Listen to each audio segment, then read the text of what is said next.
ആദ്യത്തെ പാർട്ടില് ഞാൻ എങ്ങനെയാണ് ഈ ഫ്രീലാൻസ് ബിസിനസ് പ്രോഗ്രാം ഉണ്ടായതെന്ന് പറഞ്ഞല്ലോ. ഇനി എന്താണ് ഫ്രീലാൻസ് ബിസിനസ് പ്രോഗ്രാം, എന്താണ് കൊണ്ടുള്ള ബെനിഫിറ്റ് എന്ന് പറഞ്ഞുതരാം.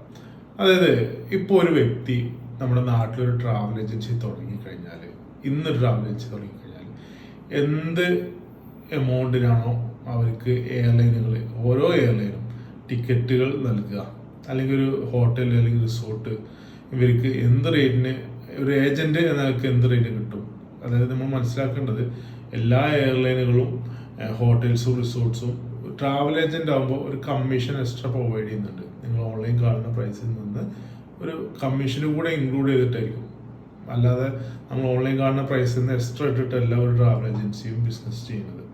ഓക്കെ, ആ റേറ്റിന് നമ്മുടെ കൂടെയുള്ള ഫ്രീലാൻസ് ഏജന്റിന് ഇത് കൊടുക്കും. സെയിം നെറ്റ് പേബിൾ, എയർലൈൻ എന്താണോ നമ്മൾ പേയ്മെന്റ് ചെയ്യേണ്ടത് ആ പേയ്മെന്റിന് കൊടുക്കും. അപ്പോൾ അവർക്ക് കഴിഞ്ഞ ദിവസം പറഞ്ഞ ആ കാറ്റഗറിയിലുള്ള ആളുകൾക്ക് കമ്മീഷൻ, അതായത് മറ്റുള്ളവർക്ക്, നമ്മുടെ കോണ്ടാക്ട്സിലുള്ള ആളുകൾക്ക്, സുഹൃത്തുക്കൾക്ക്, സഹപ്രവർത്തകർക്കൊക്കെ ടിക്കറ്റും വിസയും പോലുള്ള സർവീസുകളൊക്കെ കൊടുക്കുന്ന സമയത്ത് ഒരു അധിക ലാഭം കിട്ടുന്ന പോലെയാണ് ഇത് ഷെഡ്യൂൾ ചെയ്തിട്ടുള്ളത്, അല്ലെങ്കിൽ വർക്കൗട്ട് ചെയ്തിട്ടുള്ളത്. അതായത് ട്രാവൽ ഏജൻസിക്ക് കിട്ടുന്ന ലാഭം എന്താണോ അത്രയും ലാഭം ഈ ഫ്രീലാൻസ് ഏജന്റിന് കിട്ടും.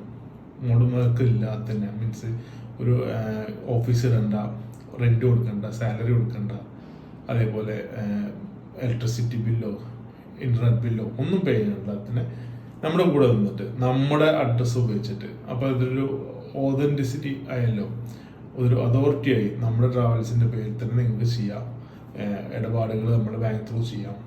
അപ്പോൾ അതാണ് നമ്മൾ ഫ്രീലാൻസ് ബിസിനസ് പ്രോഗ്രാം കൊണ്ട് ഉദ്ദേശിക്കുന്നത്.